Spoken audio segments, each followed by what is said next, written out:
weather, Seoul, Korea.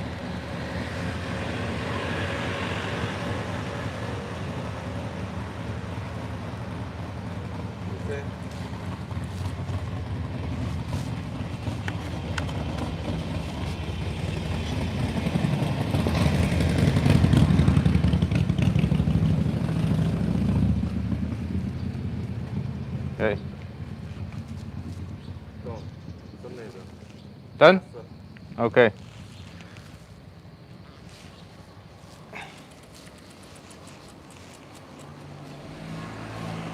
Good morning, guys.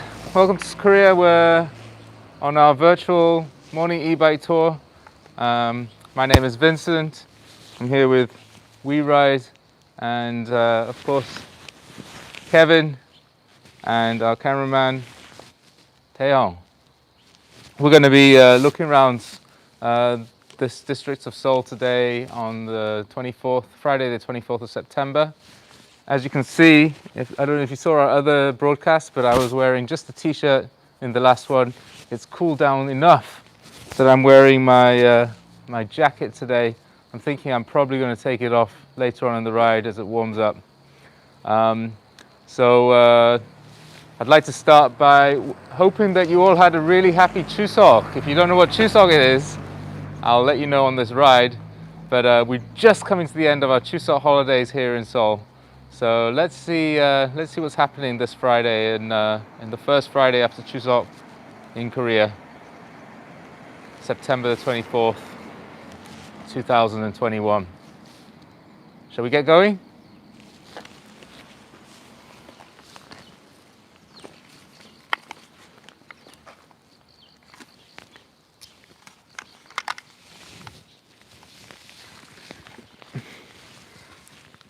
Taeyong, can you see the moon? Can you see the moon?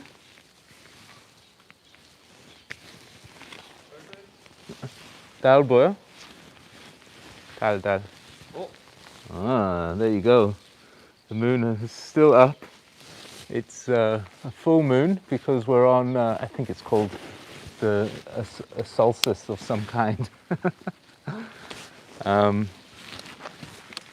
The full moon is a symbol of Chuseok here in Korea. Chuseok is a national holiday and a traditional ceremony of the harvest festival where families will get together and give thanks for the plentiful food.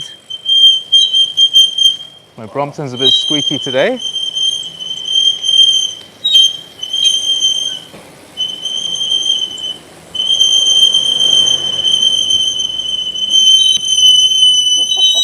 Wow. Okay, keep going. Keep going. Yeah, keep going. It's just because I cleaned. I think I cleaned. Got some cleaning solution on my brake pads.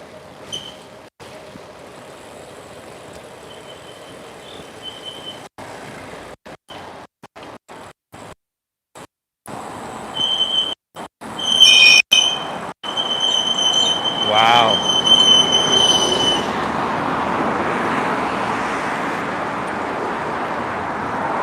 So as I was saying, Chuseok is a time when families get together and eat good foods. They prepare for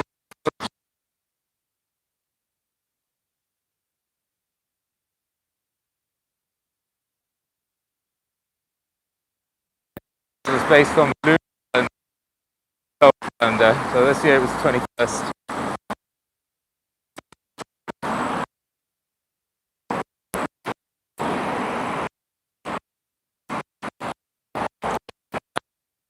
Part of the occasion is to celebrate the ancestors, people who came before us. So there will be a table of food prepared especially for your deceased ancestors, and then the family will bow to show respect to those ancestors, and then that food will be consumed. It doesn't take too long. It's normally just a couple of minutes. But I think it's a really nice feature of this family occasion to also take a moment to remember those who came before. And so I believe the 21st was Tuesday. Am I right in saying? Anyway, so a lot of people will have taken a holiday,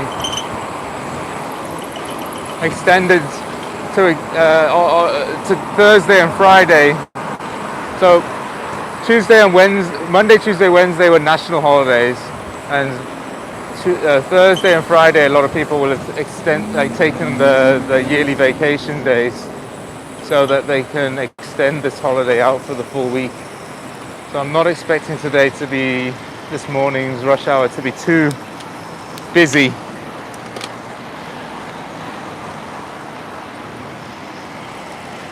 Let's hitch a ride with Kev here.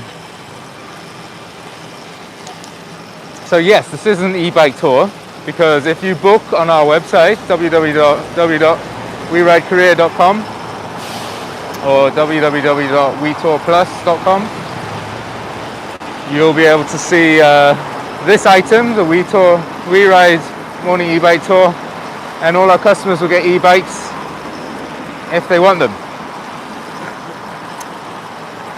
However, today I'm riding a Brompton, which is not an e-bike, it's not an e-Brompton,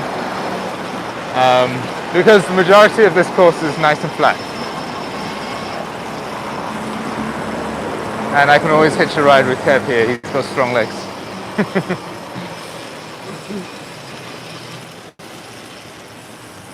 So we've just left Myeongdong, which is a very wealthy neighborhood in the hills, nestled in the hills of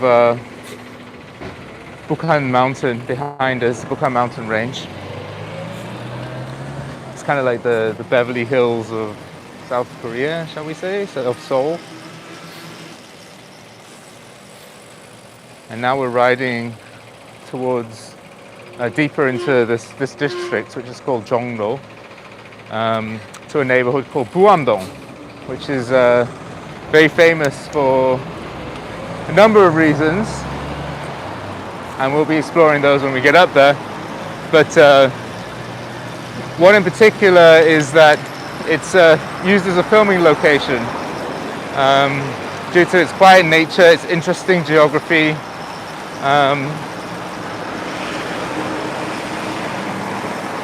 and most recently and most famously, the film Parasite was filmed there. Or one scene in particular that I think you'll remember. Remember that bit in the movie where the characters have just escaped the house because the owners of the house came home early, and it's raining, and they start running down a big set of stairs into a tunnel, and it's really representative of the characters reaching a really low point in the movie, or in their development. Because as you know, the film uses a lot of symbolism, physical location, to demonstrate the position of people in society and in their lives, social discrepancies, etc. So this family live in a basement, whereas the rich family live on a hill, a two-story house. A lot of physical symbolism there of social hierarchies, and this point in the movie demonstrates that perfectly, and that's what we're going to see right now.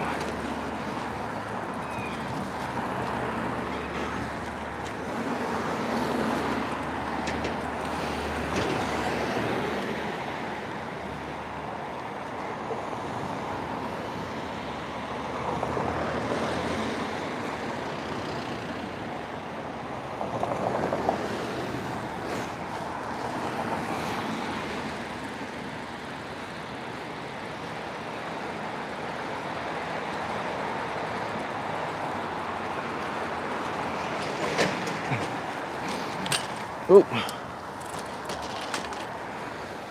So, as I was expressing on the way up, these are the stairs that the main characters in the movie Parasite run down. Now, if you haven't seen Parasite, it's a thriller comedy from made in 2019 by director Bong Joon-ho, and it won many accolades, including Academy Awards Best Picture, Academy Awards Best Directing, etc., etc. There were so many. It was made on a fairly thin budget of just $15 million and hit a box office sum of $259 million, which is not bad at all. I would say at $15 billion, it's a $15 million production cost. That's a pretty low budget as Hollywood goes. So I think it did fairly well to be so widely recognized and acclaimed. If you're curious as to where they shot the characters running down these stairs, where was the camera at the time? It was over on that building there with the green sign running down. As you can see, there's a rooftop. The camera would have been put over there, and they would film across this road here, this tunnel, which is called the Jahamun Tunnel. And if you were to visit here, you can see there's a photo zone down on the other side of the road there that you can access from Myeongdong, and that has information about the movie Parasite, and of course these stairs, which are very, as I say, a very, very famous, very, very important part of a famous scene in the movie. Okay, well, let's go on. I'll show you another spot. If you're wondering why this tunnel is called the Jahamun Tunnel,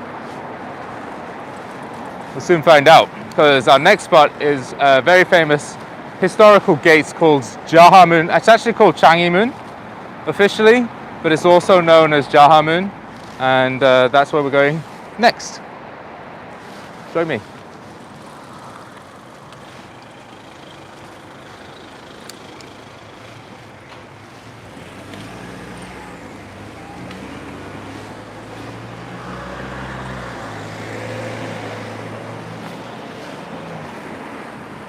So Changgimun, also known as Jahamun, where we're going to next, is a historical gate in the city wall known as Hanyang-dosong.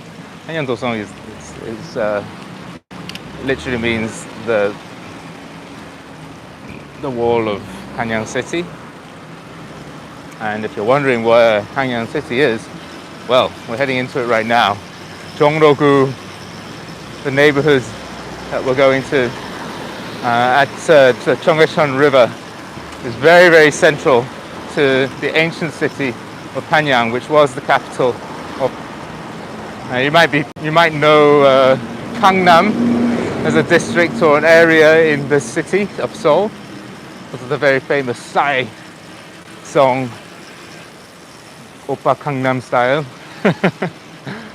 Gangnam literally means south of the river, and they're not referring to the river that we're going to go to, Cheonggyecheon. They're referring to the Han River, which is a larger river that would have been outside of the original city of Hanyang, but now runs right through the middle of the modern city of Seoul.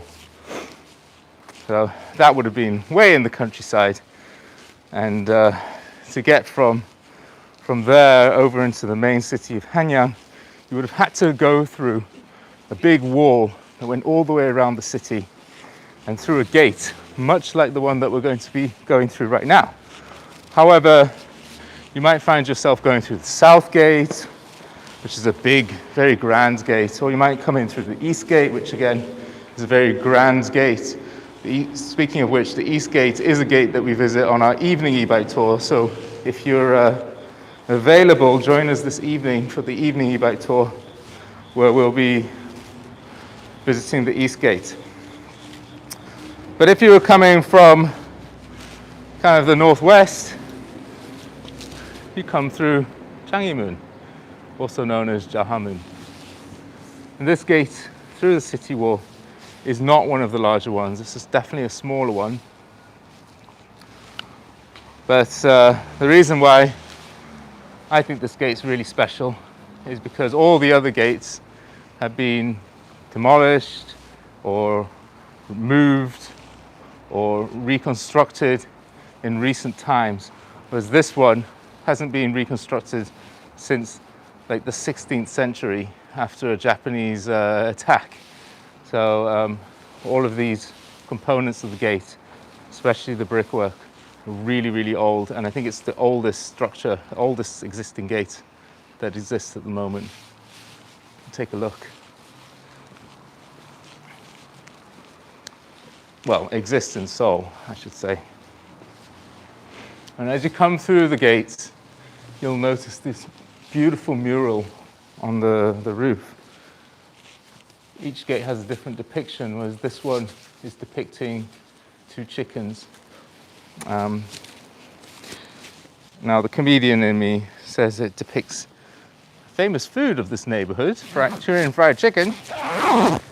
But more accurately, it's supposed to depict or symbolize the protection that this gate offers the city and the hopes of this gate for the city. So the enemy of bugs that we don't really want coming through the gate is the chicken.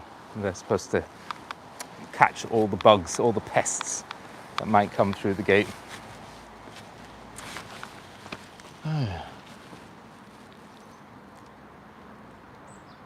let me invite you over to this map over here.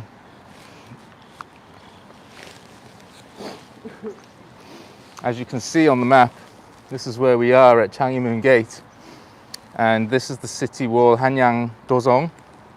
It runs all the way around, approximately 18 kilometers around the old city of Hanyang. And inside, if we go into the city of Hanyang, you'll see this area here, Kombokong Palace. This is the main palace of 5 royal palaces in the city of Hanyang. You can see all the other gates around. There's the south gate that I referred to, and there's the east gate that we visit in the evening e-bike tour. And today, Cheonggyecheon River runs right through the city from the west to the east along this road here. And this is where we'll be ending the tour today, down here on Cheonggyecheon near Cheonggye Plaza, at a place called Gwanggtang-gyo, which is a very historically important bridge that used to be the main bridge across the main river, Cheonggyecheon, in Hanyang City. Of course, the city was established around in 1395 by Lee Seung-gae, who started the Chosun dynasty and made this the capital. You'll also notice that the signs are very informative. They have the date of the gate. They have that it was built. They have all the important information. The National Treasure designation. This is National Treasure 1881. I'm surprised it's so low down on the pecking order. It says, it gives you information about the gate here, and you'll notice that it was destroyed in 1592 in the Japanese invasion, and then rebuilt in 1741, and is now the oldest original gate in Seoul, so dating back to 1741. So it's pretty cool. It's a pretty cool spot we're in. Yeah. Okay, let's keep going. If we were to go up these stairs here, we'd end up actually on the city wall itself, and it's got a lot of security up there because we're very, very close to the Blue House. Blue House meaning the presidential palace. That's where President Moon is currently residing, and so we are allowed up onto the city wall, but we're not allowed to film up there for security reasons because of our proximity to the Blue House. We'll also be passing the Blue House later on. Walk with me. And we won't be filming the Blue House, so you won't be able to see that, but I'll be talking you through it, don't worry. You'll get a very, very good description of what's going on.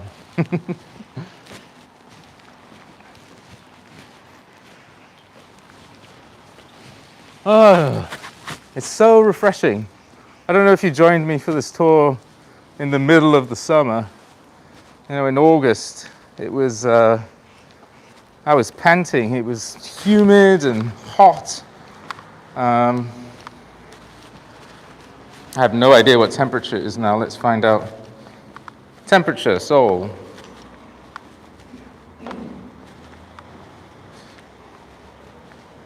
Oops. Weather, Seoul. It's, according to Google, it's 17 degrees right now. Struggling to believe that. I feel it's a little warmer. But yeah, 17 degrees centigrade. Last tour it was 19 degrees centigrade, and the tour before that it was in the 20s.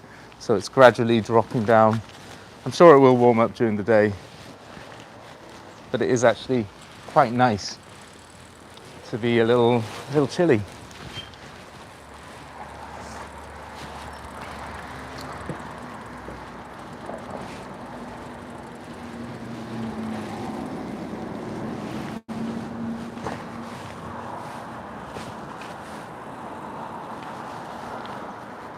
Hey guys, so we're going to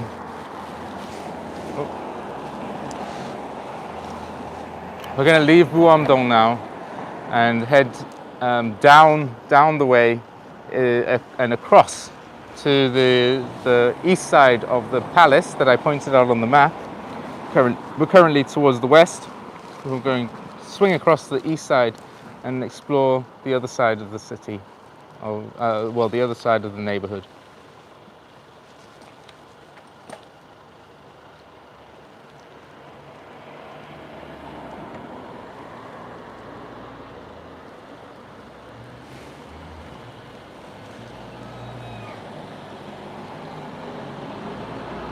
I am curious to see what it's going to be. A bit of a surprise to me as well. I don't know what to promise in terms of traffic and sights and sounds of the city, because as I say, we've just come out of the Chuseok break. So technically today is a working day. It's not a national holiday. But as I mentioned, a lot of people will have taken the yearly vacation leave to extend out that 2-3 day holiday and make it into a week. So I'm not sure if we're going to have a lot of traffic or a lot of tourists, local tourists out exploring this neighborhood. We'll see.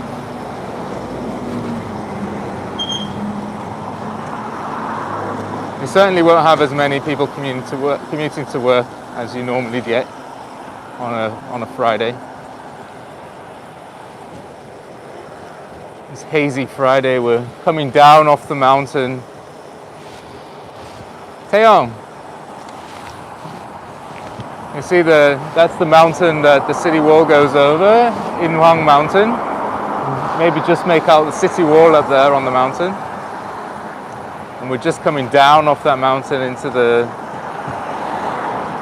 region of Jongdo on this hazy and cool Friday morning.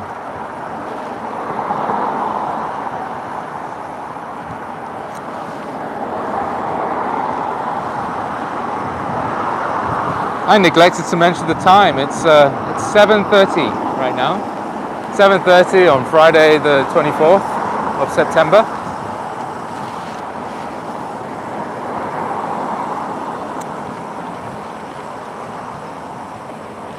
As you can see, the leaves on the trees are still very green, but they're just starting to lose that shine. Now I've already seen a couple of leaves begin to shed.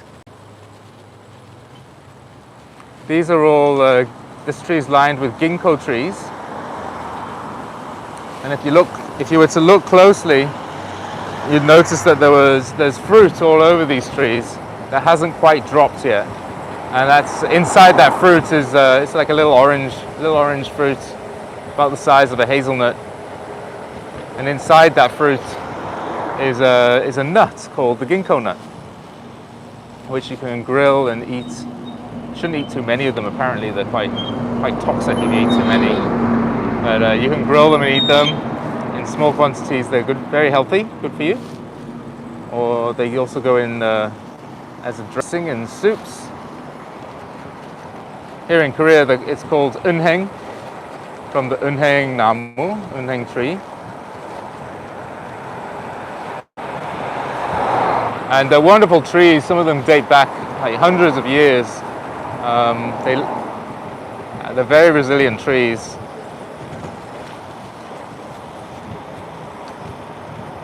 I heard in Russia, people eat the leaf of the ginkgo tree, and it's supposed to help with your brain function. That's to keep your brain healthy. A Russian friend of mine told me that. Oh.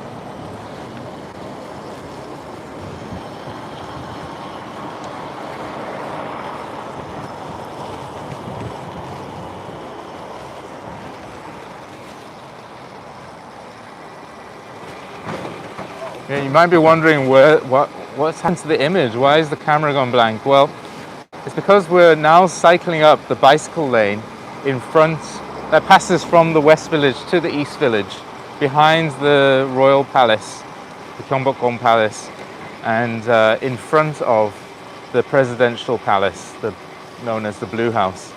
So we're just cycling past it right now.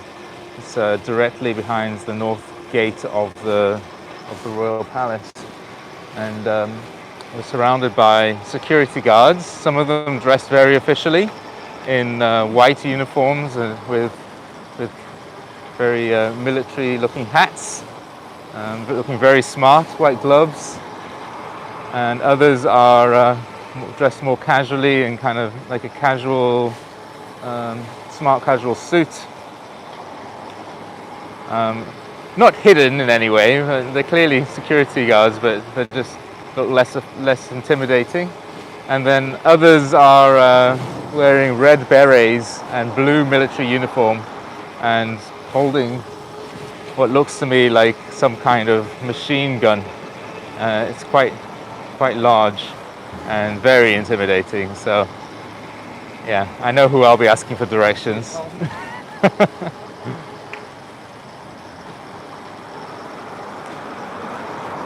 And there's somebody stationed approximately every, I would say maybe 20 meters along this road. So security is tight. We are in a country that is still at war, civil war. But I think it's wonderful that we live in a country that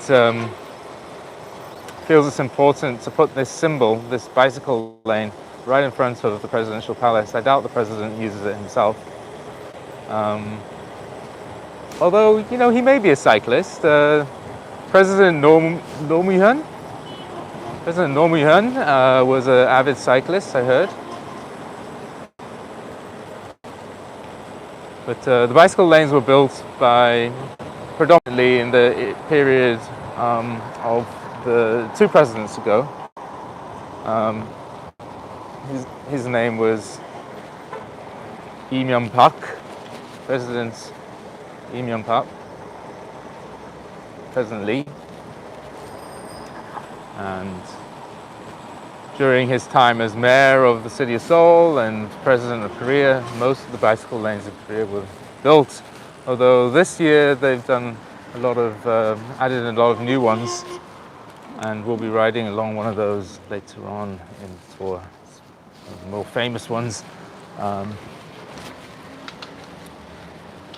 along the Cheonggacheon River, which if you were to follow would take you to the Han River, and then if you were to follow that, you could ride all the way down to the southern tip of the peninsula, Busan, on that bike lane, which is over 600 kilometers away.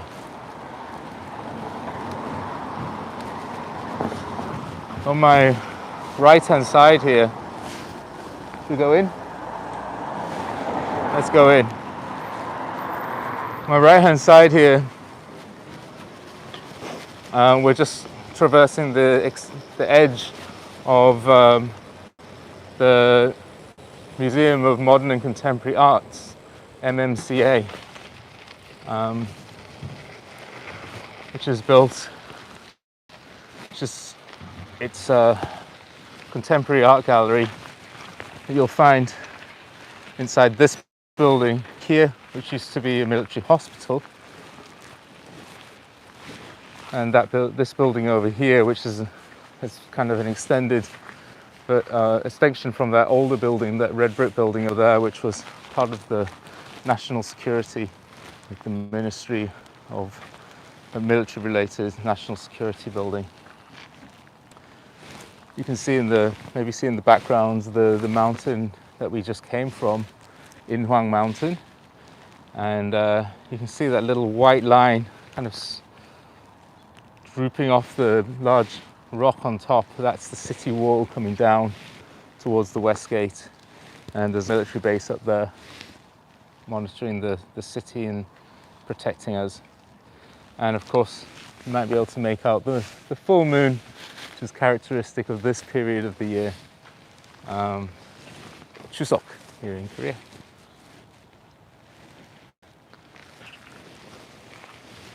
If I draw your attention around this way, you can see now we're facing south and into the neighborhood that we're going to go into ultimately.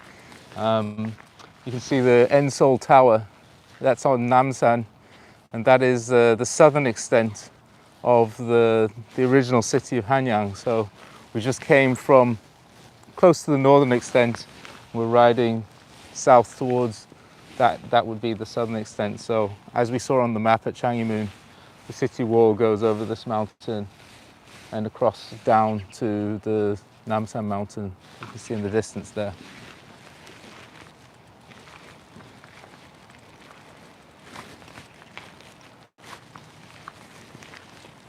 This beautiful building that we've got on the left here is really, as you can see, really intricately decorated in greens and reds and blues and yellows, and it's a style it's an architectural style called Hanok, which is a traditional Korean building style where no nails are used. It's all built with wood, maybe with wooden pegs to hold things together, but mainly using joints.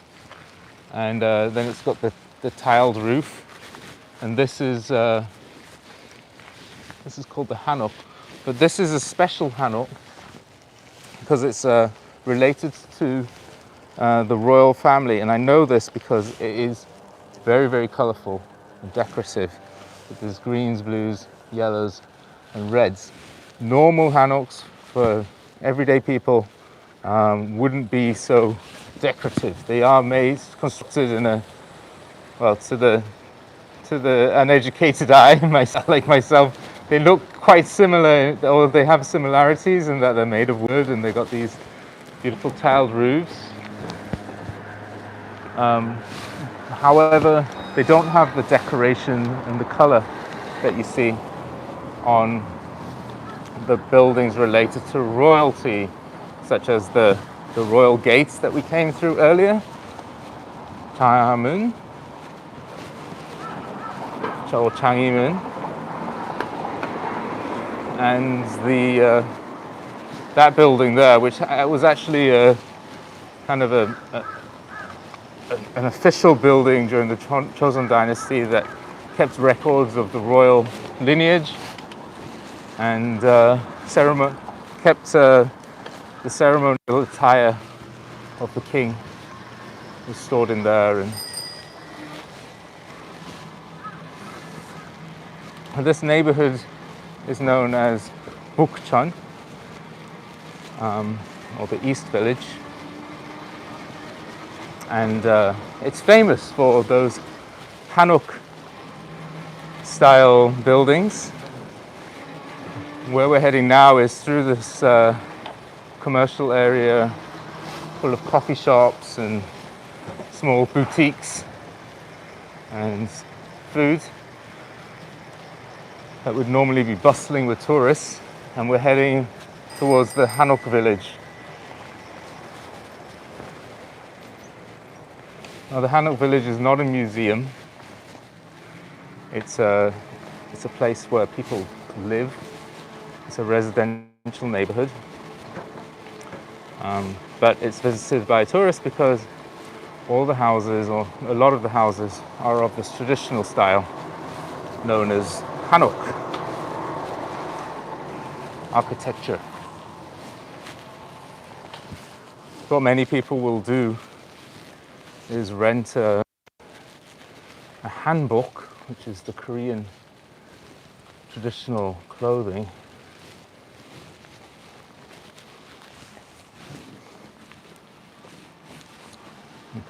As you can see in this sign here, you can see this lady has rented a hanbok for just 10,000 won, and she's walking through the Hanok village.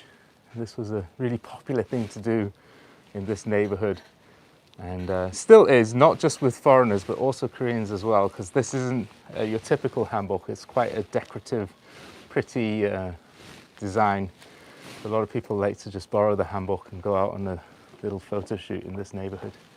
It's a fun date. Now let's continue up into the Hanok village and see what we can find.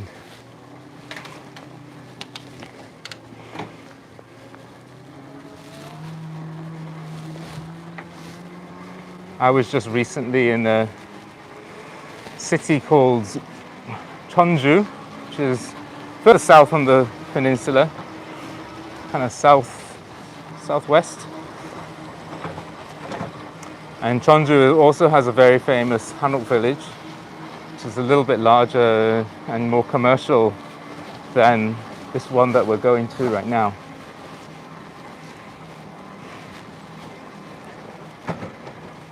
And down there I saw lots of people visiting from Seoul or from different areas of Korea, domestic tourists, wearing the hanboks and exploring the Hanok village there.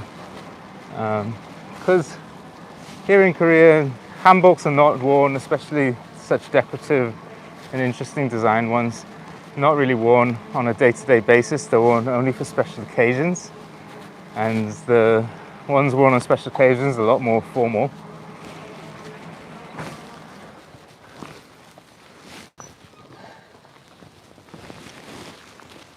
And then the Hanok village is of interest to a regular Korean person as well as a foreign tourist, because they're not seen so often either.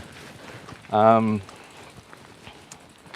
Hanok is in such concentration, is definitely rarely seen, and more modern high-rise buildings are more common here in Korea.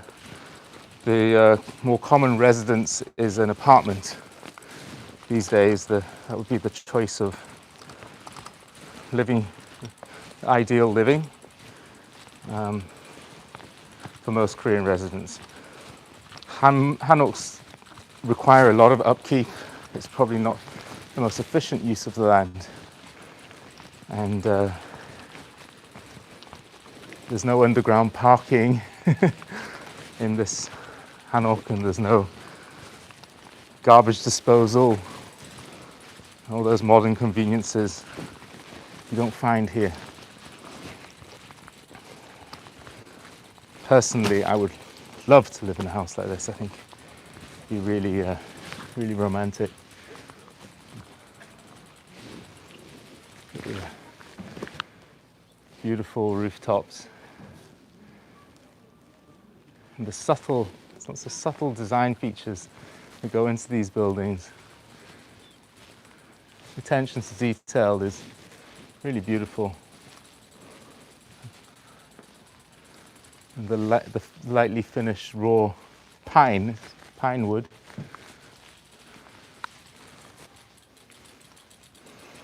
This granite facade. It's got some brickwork in there. And these homes, these particular hanoks, will have been built in the 20s, 30s as part of a redevelopment project of this neighborhood. But before that, these hanoks will have replaced other hanoks that would have been here, probably much larger hanoks. The redevelopment project was to divide up those larger hanoks into smaller ones like these to make affordable housing for Koreans during the Japanese occupation period, when a lot of Koreans were getting forced out of this neighborhoods like this.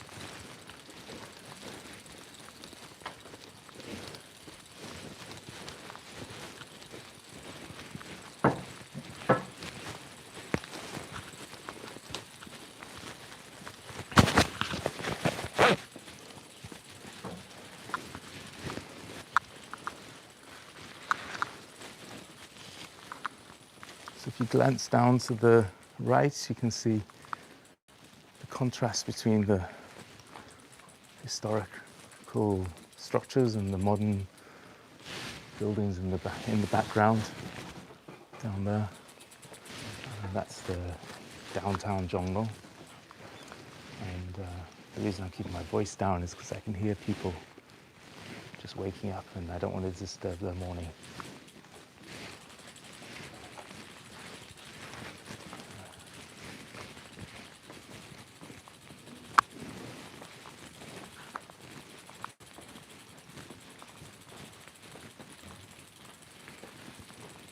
These tiled roofs require a lot of upkeep.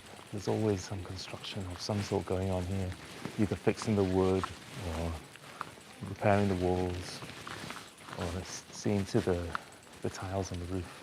Everything is done in a traditional way to restore the nature of these buildings, to preserve the nature of these buildings.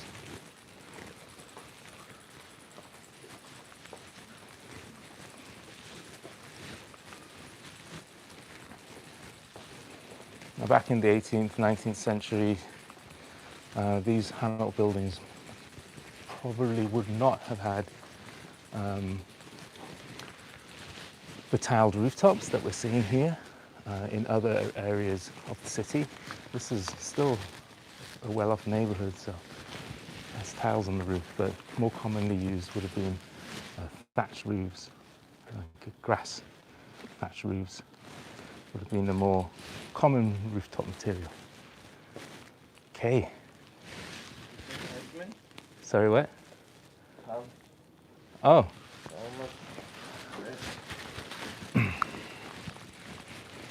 It's a good indication of the seasons here. Wow.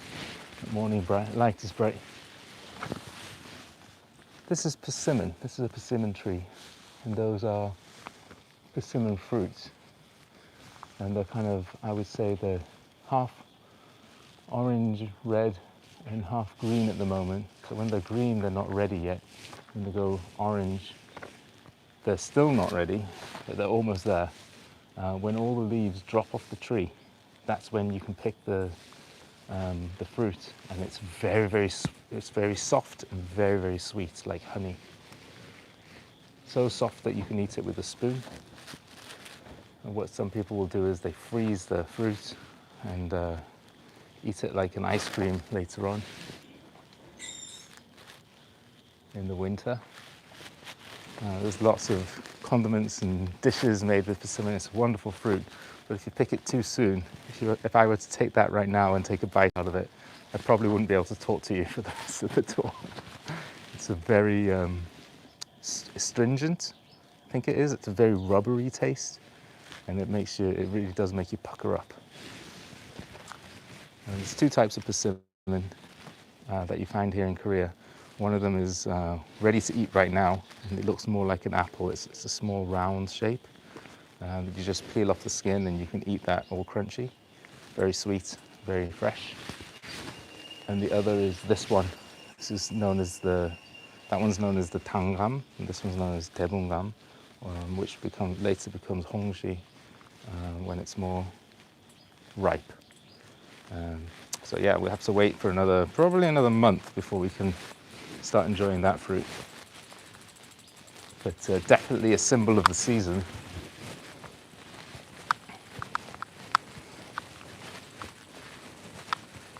It's funny, when I think of fall, September, October, I'm thinking, pumpkins and corn, or all those.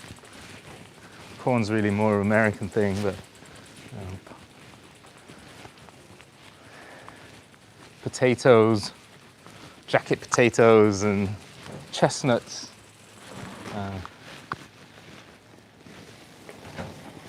Is over here. The symbols are persimmon and, of course, the full moon.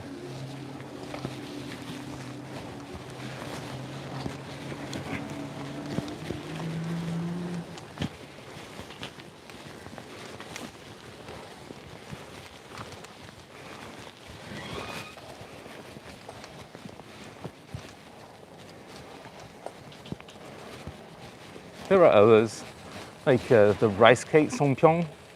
The songpyeong. The dates, I just passed the dates tree.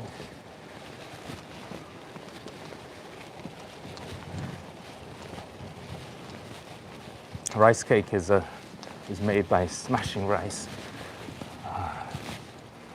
sticky rice, into like a batter almost, and then shaping it into a small cake, which is enjoyed during this season. It's normally mixed with honey or wrapped around some red bean paste or sesame seed. Give it a little bit of interesting flavor and a little bit of sweetness.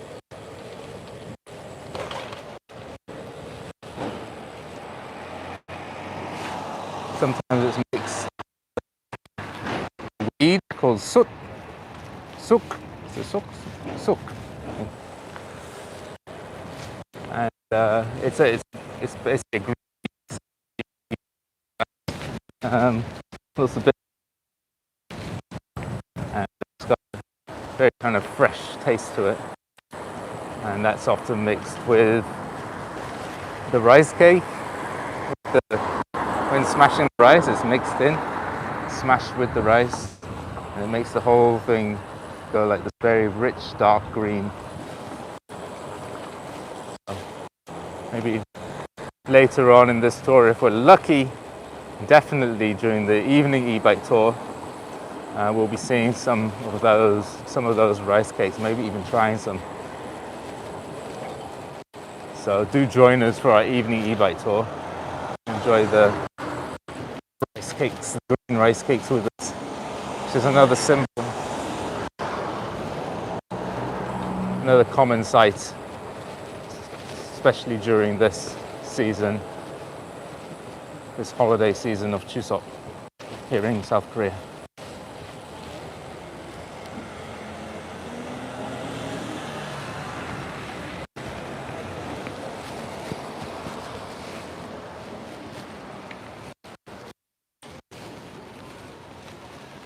We've just curled back around and down into the neighborhood of Bukchon, the East Village, and we're not up in the residential part anymore. We've come down to this commercial area, where we will see some hanoks that are being used commercially, but mainly see these just cool architecturally built, quaint, smaller buildings, which are still architecturally interesting. This neighborhood, and it's coffee shops and boutiques, and some of them are selling traditional furniture.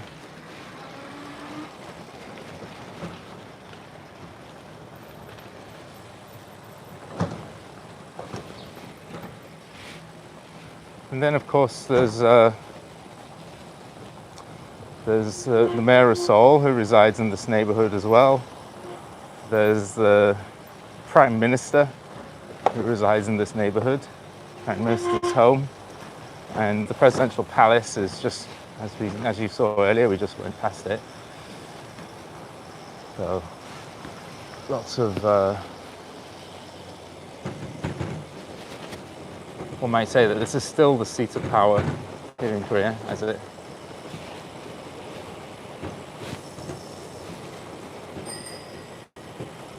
was designed to be right from the start of the Joseon dynasty.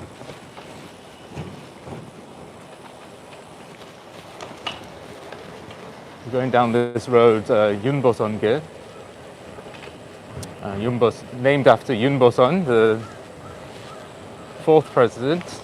second president of South Korea. And they've just built his house is on that street. That's why they named it that way.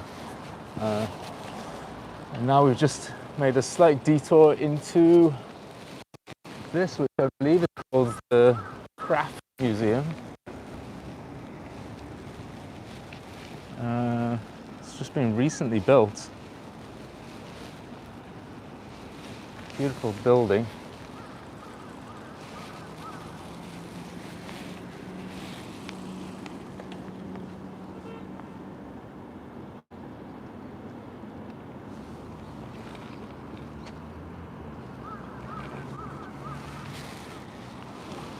Looking forward to going inside one day when museums open. I believe the majority are still closed due to COVID-19. But here, the Seoul Museum of Craft Art is just itching to open. It's all ready. And maybe one day during the tour we'll go and have a look inside there. But for now, we're going to go on to the street ahead of us, which is known as Insadong-gil.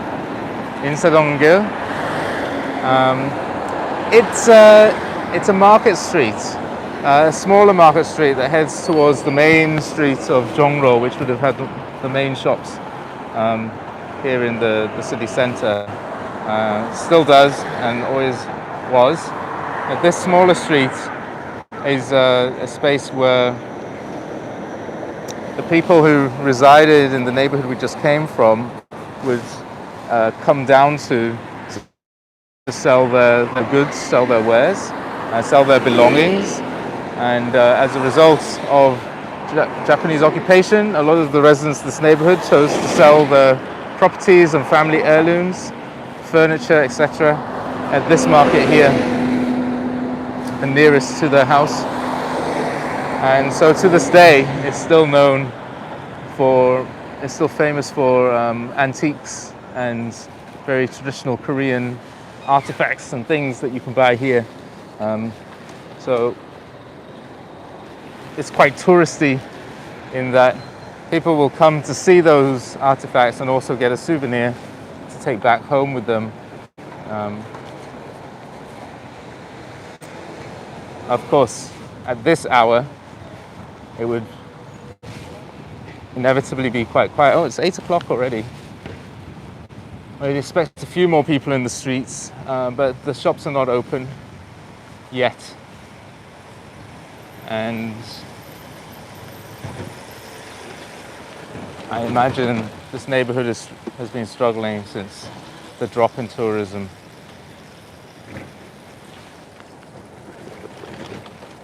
If we were to continue straight down here and just keep going straight, we'd reach another neighborhood that's very famous called Myeongdong. Maybe you've heard of Myeongdong. Myeongdong was always packed with tourists, mainly from South Asia, Southeast Asia, and from China and from Japan, and it was famous for cosmetics. And if we were to go there right now, it wouldn't look much different to the street that we just traveled on earlier here in Insadong. It'd be pretty empty. It's quite a stark contrast to a couple of years ago before Corona broke out.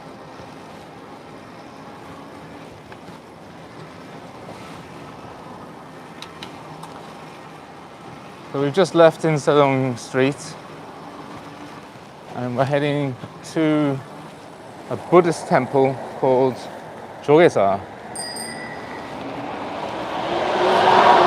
Jogesa is one of the most important temples in many ways here in South Korea. It's the main, it's like the Vatican, I guess, in Vatican City or Rome. It's Italy, I should say. It's the center of Joge Buddhism. It's the headquarters. And Joge is an order of Buddhism that's very popular here in Korea.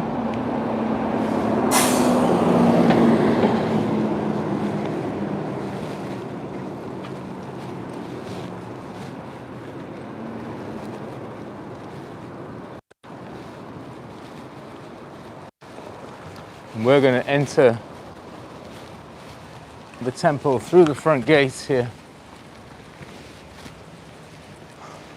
Right now is the beginning of the chrysanthemum ceremony, or I don't know what to call it. It's a celebration period that is marked by displays using the chrysanthemum flower. Symbolizes the spread of Buddhism, or celebrates the spread of Buddhism in the world. As you can see, it's just starting. They're just setting up the chrysanthemum displays over here, and it will eventually, this whole area here will be covered in chrysanthemum flowers, displays in various shapes and forms. I quite like it, just as it is in this transitional moment, because you have that amazing feeling of space. It's quite hard to find in Seoul sometimes, with all the tall buildings and all the quaint villages. It's rare to get this much space.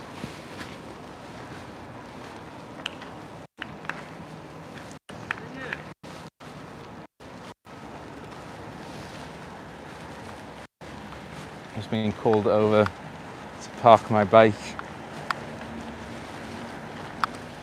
Cheers, mate.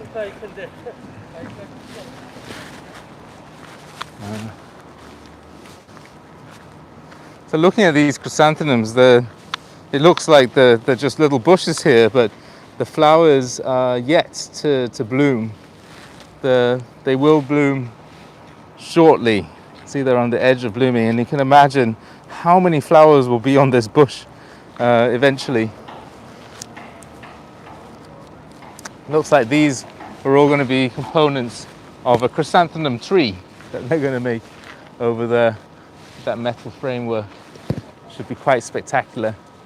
You can see some chrysanthemums here already in bloom, and with little tags on. Those tags will have people's names.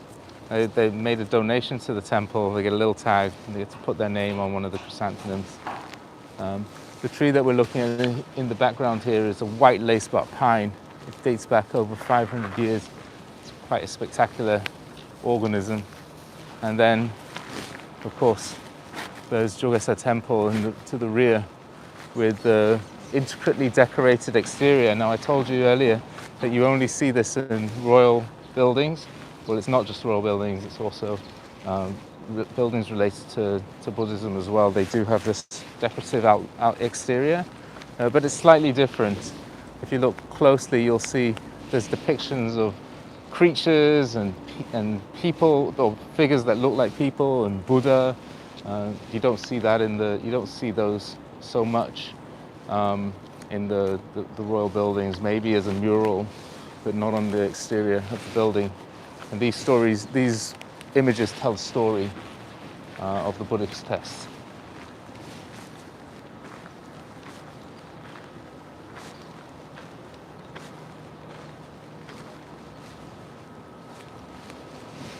If we curl around to the front of the temple here, I can't actually go inside, or discouraged from going inside. I'm seeing there are people in there praying. I generally don't go inside because this isn't a tourist museum. This is a working temple where people come to pray and be spiritual. So I don't like to disturb that by just storming in with the camera. But if you were to go in to pray, then you would take your shoes off at the side there and go in and not say your prayers. I can see people in there, but they've also got this outdoor seating as well, so you don't have to go in. And if you look inside, you can see the 3 large effigies of Buddha and a 4th smaller one to the side, on the right-hand side, just behind the fans there. And looking very closely, you'll see that there's a mural in the background, a painting on the wall in the background behind the Buddhas of hundreds of miniature faces of Buddha, all sitting behind the big statue. It's all hand painted and really, really cool. The positions of the hands that Buddha's and the statues, his hand position tells us a different message. It has a different representation in each statue. I don't know if you can see the one on the right-hand side. He's holding a ball, a medicine ball. So I imagine that has something to do with health. And the other 2 I've been informed are benevolence and forgiveness.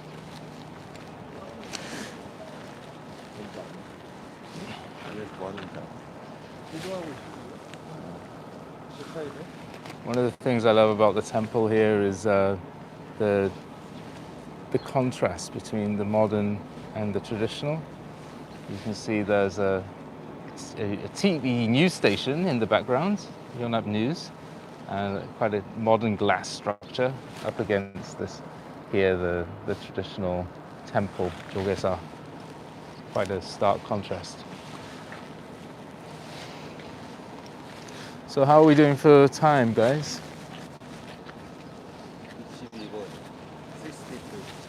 62. Well, coming around to the rear of the pagoda here.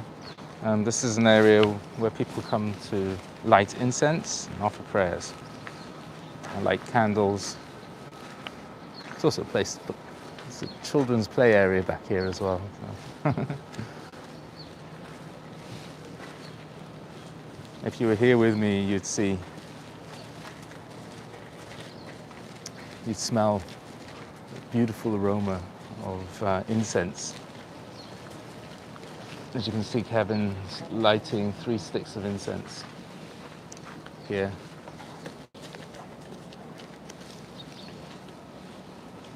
On the candles, and he would say, offer his wishes, and then put 3 sticks in the sand.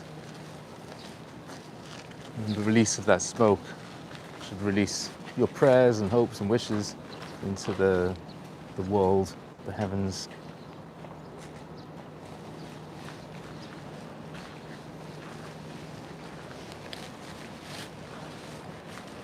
I think this point here is actually my favorite spot in the temple, because you really get a good vantage point of everything, from the drum and the bell over in the distance there. That's, you know what this tree is?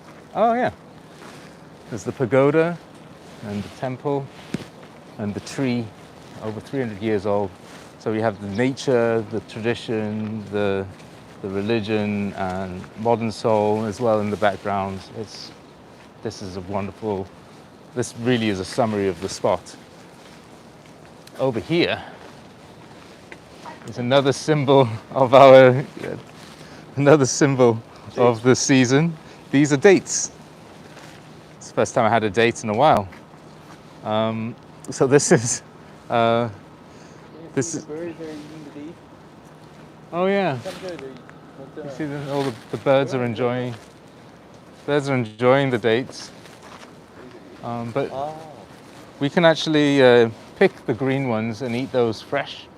When they go brown and drop, they're very ripe.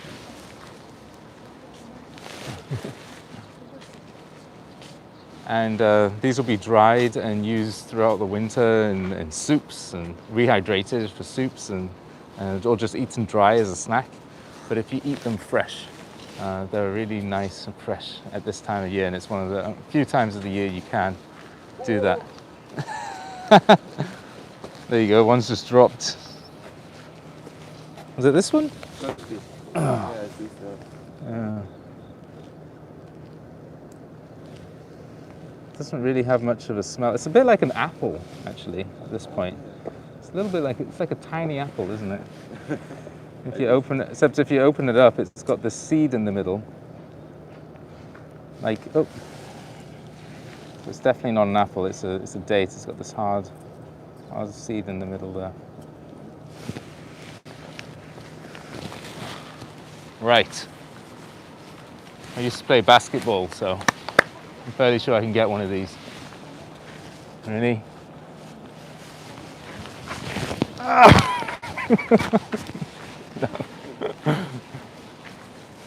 It was close. Oh, it's too hard. Okay, let's stop stealing from the temple. Alright,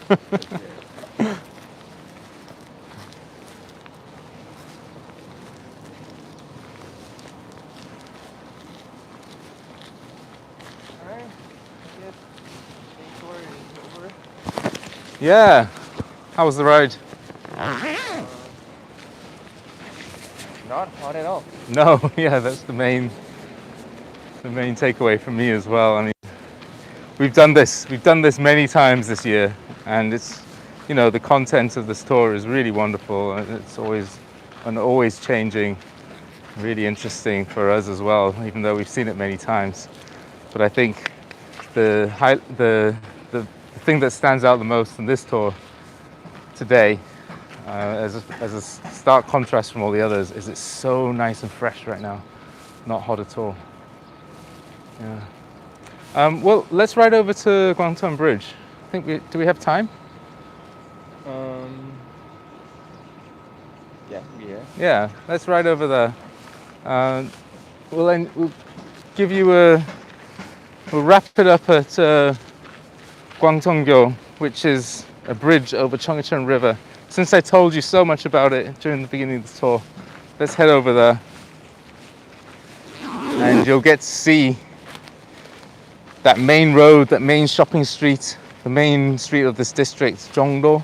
We'll be crossing over that street, and then on the other side, that's where we'll find the Cheongcheon River.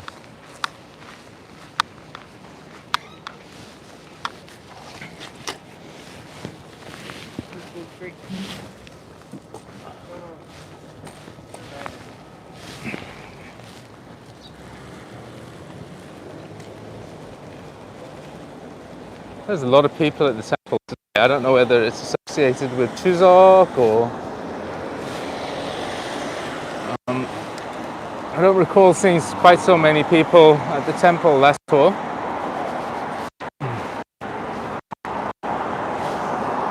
So here I am riding underneath the Unheng ginkgo trees. I'm on a bicycle share row. See on the street here.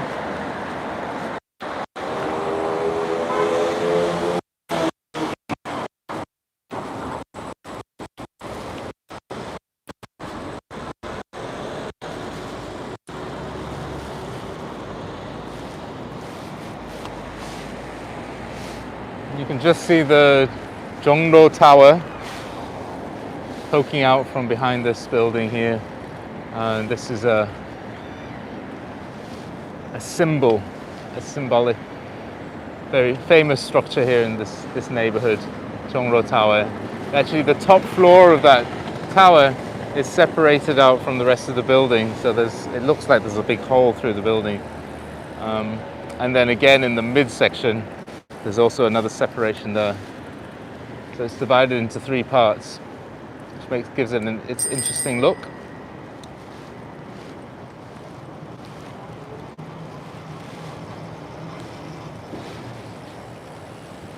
Can you see the Jongdo Tower at the top? Separated top. It really is quite a striking building. and it's right here on this, the main road of the neighborhood, Jongro. Jongro literally means Bell Street, which gets its name from the traditional structure across the way. It's called Boshingak, and inside Boshingak, that building there, is a bell that lends its name to this neighborhood and the street that it's on.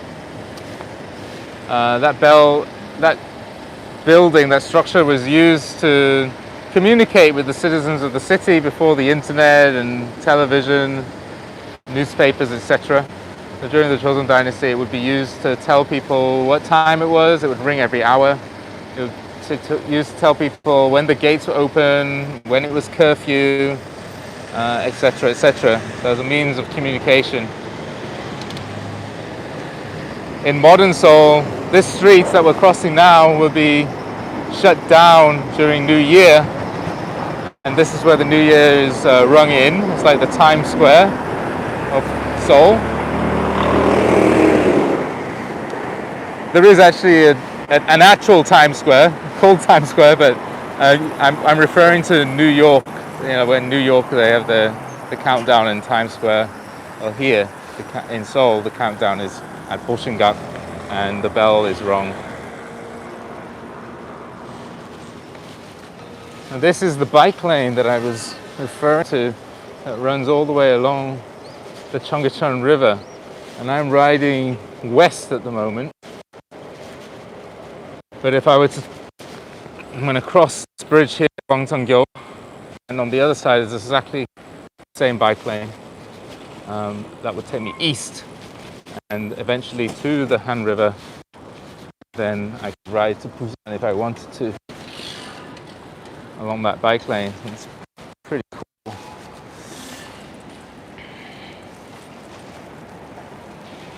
There's the Seoul City Bike, Darangi. Public bike share system. Okay, well, I think that's about all we have time for today. I hope you've enjoyed this really fresh morning here with us today on September the 24th, Friday. We're going to wrap up our tour now at 8:22, and really appreciated you joining us. I hope you've enjoyed the sights, sounds, and sounds, and please join us again. We'll be doing this again today, this evening at 6:30 today for the evening e-bike tour. At 6:30 p.m. Korean Standard Time, where you'll see this neighborhood transition from this daytime that we're experiencing now into a nighttime where the lights come on, the sun is setting. It's going to be a beautiful tour, and we'll go all the way down to the east gates that I described earlier, where we'll find Dongdaemun Market, a 24-hour shopping area, and explore some other little secrets that will keep you interested along the way. So for myself, Vincent, from WeRide, from Kevin and Taeyong, have a wonderful day, night, wherever you are in the world, and join us again 6:30 for the evening e-bike tour.